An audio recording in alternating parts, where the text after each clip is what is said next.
dans l'actu, Félix, qui sont comeback, Trump et je sais pas s'il faut dire président ou president. Donald Trump élu président des États-Unis 4 ans après avoir dû quitter la Maison-Blanche. Un comeback jamais vu depuis le 19e siècle. Il remporte le collège des grands électeurs, mais aussi cette fois le vote populaire. Les félicitations affluent du monde entier, parfois de circonstances, de Kiev à Londres en passant par Paris. Emmanuel Macron se dit prêt à retravailler avec Donald Trump, parfois aussi de façon plus appuyée. Benjamin Netanyahou salue un réengagement puissant dans l'alliance entre Israël et l'Amérique. Les vraies voix Sud Radio. The Fox News Decision Desk can now officially project that Donald Trump will become the 47th President of the United States. C'est Fox News qui a dégainé le résultat en premier. Donald Trump remporte l'élection présidentielle avec une série de victoires dans les États pivots. Ils se sont colorés en rouge les uns après les autres. Un ancien président de retour à la Maison-Blanche après l'avoir quitté. C'est la deuxième fois seulement que ça se produit dans l'histoire de la démocratie américaine. La dernière fois, c'était au 19e siècle. Une victoire historique à saluer justement Donald Trump devant ses supporters en liesse. C'est une victoire politique comme notre pays n'en a jamais connu auparavant. Rien de tel. Je tiens à remercier le peuple américain pour l'honneur extraordinaire qu'il m'a fait en m'élisant 47e président et 45e président. Nous allons aider notre pays à guérir. Nous allons réparer nos frontières. Nous allons tout réparer dans notre pays. Nous avons surmonté des obstacles comme personne ne l'aurait cru possible. Et nous avons réalisé la chose politique la plus incroyable. Regardez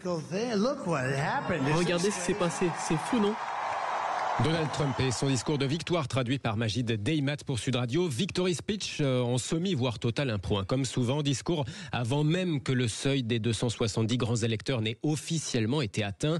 Une chose est sûre, à entendre les réactions dans les rues en France, eh bien, le résultat aurait été forcément sans doute différent si les Français avaient voté.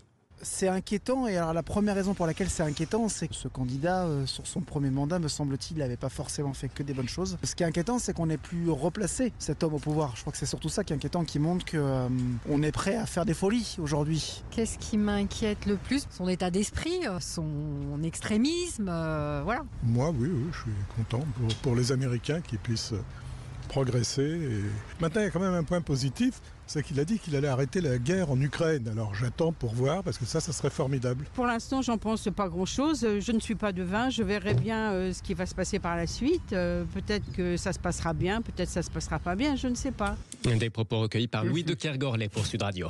C'est assez mitigé, Philippe Bilger, visiblement en France. J'ai dit il y a quelque temps, me citant moi-même avec narcissisme, que les Français se trompent régulièrement. Ils ne comprennent rien à la politique des autres.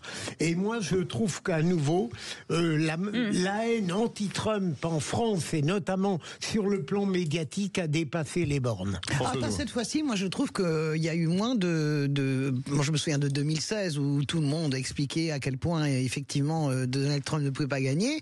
Je pense que vous êtes très injuste, parce que je pense que cette fois-ci tout le monde a été extrêmement prudent. J'ai pas vu d'éditorialistes engagés expliquant voilà pourquoi.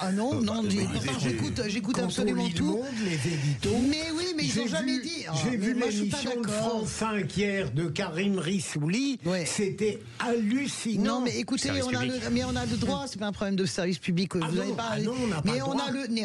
Les gens ont le droit d'être dans pas service public ou pas. Les gens ont le droit de pas apprécier Trump. Enfin, Philippe, si vous l'aimez, tant mieux pour vous. Les citoyens ont le droit.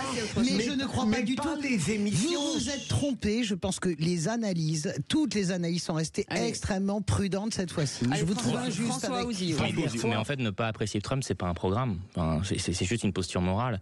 Et en fait, une posture morale. On a le droit de pas accepter son libéralisme économique. Mais qu'est-ce que vous laissez parler les gens. Oui, mais je vous laisse parler. Mais enfin, on peut pas. Allez-y. Faut être gentil avec le petit nouveau français. Non, le petit nouveau, tu parles. Non, mais en plus, une des auditrices disait qu'il avait pas eu de résultats sur le plan économique entre 2016 et 2020. C'est archi faux. Il a eu de très bons résultats sur le plan économique. Donc en fait, il y avait quand même une attente. Il y a une montée des populismes partout. Donc il n'y avait pas forcément de raison que les États-Unis de nouveau y échappent. Allez, cette victoire de Donald Trump provoque des réactions variées à travers le monde. Oui, les messages d'usage arrivent de toutes les capitales. Félicitations, président Donald Trump, a écrit Emmanuel Macron sur les réseaux sociaux tôt ce matin. C'était l'un des premiers à réagir. Prêt, dit-il, à travailler ensemble comme nous avons su le faire durant 4 années, avec vos convictions et avec les miennes, avec respect et ambition pour plus de paix et de prospérité. C'est ce qu'a écrit le chef de l'État. Emmanuel Macron s'est ensuite exprimé sur le sujet ce matin au Conseil des ministres, comme l'a rapporté ensuite la porte-parole du gouvernement, Maude Bréjon. Le président de la République a précisé lors de ce Conseil des ministres que notre rôle n'était pas de commenter le choix des peuples souverains, mais qu'il fallait bien, en revanche, un réveil stratégique européen.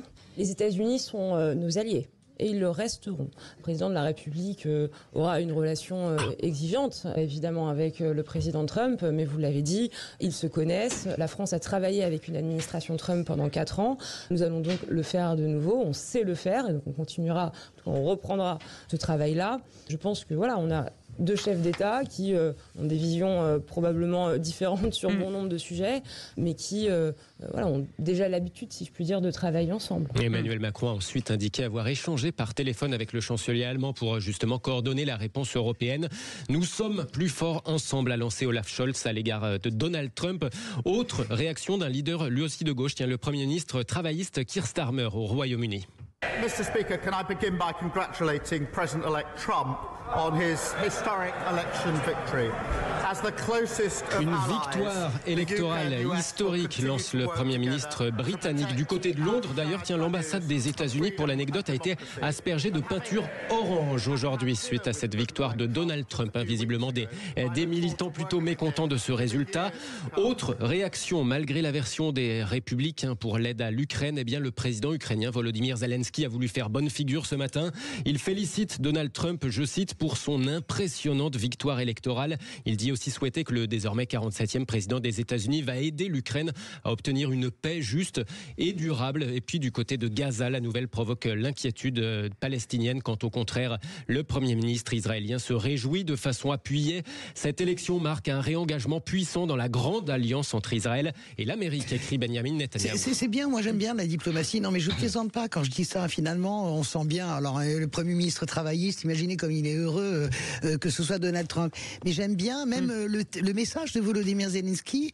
C'est peut-être un exercice obligé, mais oui, mais tu vois, on est quand même dans la civilisation, quoi. C'est ça qui m'intéresse. Ce qui est ultra intéressant, c'est de voir comment tout le monde est en train de se repositionner face à Trump et que c'est lui qui est vraiment au centre du jeu et qu'au final, ça va réveiller l'Europe. C'est ça qui est quand même assez dingue et qu'au final, ce matin, Macron fait un appel du pied au chancelier allemand alors que la relation n'était pas au beau fixe ces derniers mois et que l'Europe va être obligée de se repositionner et surtout de faire bloc face aux 2 autres gros blocs qui vont sous prétexte que peut-être elle pourrait se faire complètement aplatir dans cette histoire. Donc en fait, ça a créé un électrochoc au niveau européen qui n'arrivait pas et cette élection va obliger tout le monde à se repositionner face à Trump.